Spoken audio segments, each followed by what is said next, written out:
అందరికీ నమస్కారం. తెలుగువారికి నూతన సంవత్సరమైన శ్రీ క్రోధినామ సంవత్సర ఉగాది శుభాకాంక్షలు.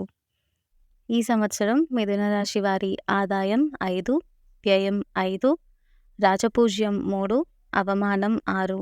మిథున రాశి వారికి మే 1 నుండి సంవత్సరాంతం వరకు వ్యయస్థానమునందు గురుడు లోహమూర్తిగాను, శనైశ్వరుడు సంవత్సరమంతా భాగ్యస్థానమునందు సువర్ణమూర్తిగాను, రాహుకేతువులు సంవత్సరారంభం నుండి సంవత్సరాంతము వరకు దశమ చతుర్థ స్థానములందు తామ్రమూర్తులుగాను సంచరిస్తారు.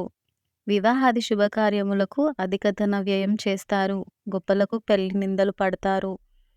మనశ్శాంతి కరువు అవుతుంది. విదేశాలలో స్థిరపడాలని అనుకున్న వారికి కష్టకాలం. నూతన గృహ నిర్మాణం కోసం కృషి చేస్తారు. బంగారం వ్యాపారస్తులకు అధిక లాభాలు వస్తాయి. భూ వ్యాపారంలో లాభ నష్టాలు సమానం. అందువల్ల చికాకులు, అధికారుల ఒత్తిళ్లు అధికం. గవర్నమెంట్ ఉద్యోగస్తులకు అధికారుల ఒత్తిడి అధికం. ఈ సంవత్సరం ప్రారంభం నుండి నూతన వ్యాపారం ప్రారంభం కోసం ప్రయత్నాలు అధికంగా చేస్తారు. మీరు అనుకున్న పనిలో అధిక శ్రమతో ఉంటుంది. ఎన్నో సంవత్సరాలు అనుకున్న నూతన వస్తు వాహన కొనుగోలు చేయడం ద్వారా ధన నష్టం జంలో గత సంవత్సరంతోతే ఈ సంవత్సరం లాభాలు పెరుగుతాయి.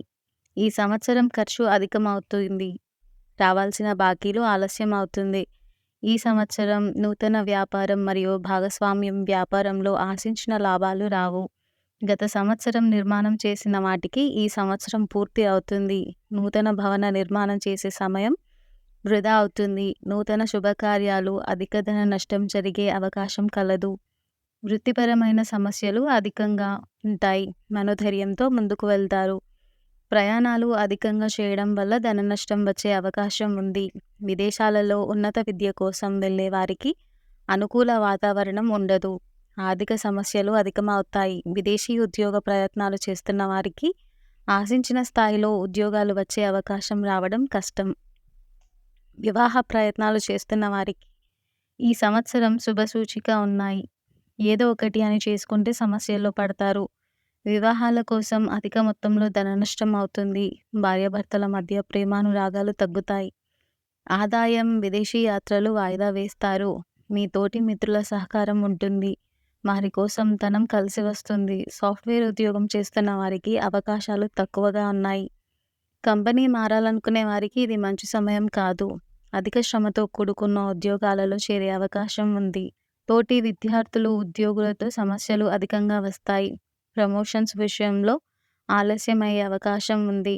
గుమాస్తా ఉద్యోగం చేస్తున్న వారికి ఈ సంవత్సరం అవకాశాలు తక్కువ. శ్రమ అధికంగా ఉంటుంది. నూతన వస్తు వాహనం కొనుగోలు చేయటం నష్టం కలుగుతుంది.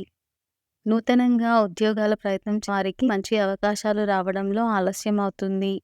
స్త్రీలకు ఈ సంవత్సరం వృత్తిపరంగాను మరియు రాజకీయంగా అవకాశాలు తక్కువగా వస్తాయి. మీరు వాయిదా వేసుకున్న పనులు పూర్తి చేస్తారు. ఈ సంవత్సరం జీవిత భాగస్వామి యొక్క సహకారం తక్కువ.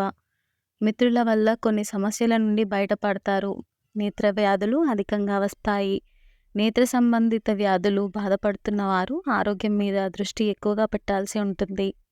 ధనం సహాయం కోసం ప్రయత్నం అధికంగా చేస్తారు. 50 సంవత్సరాలు పైబడిన వారికి శ్వాసకోశ వ్యాధులు వచ్చే అవకాశం ఉంది. ఆరోగ్యం మీద అధిక మొత్తంలో డబ్బు ఖర్చు చేస్తారు. తల్లిదండ్రులకు ఆరోగ్య సమస్యలు వచ్చే అవకాశం ఉంది. చోరభయం కలదు.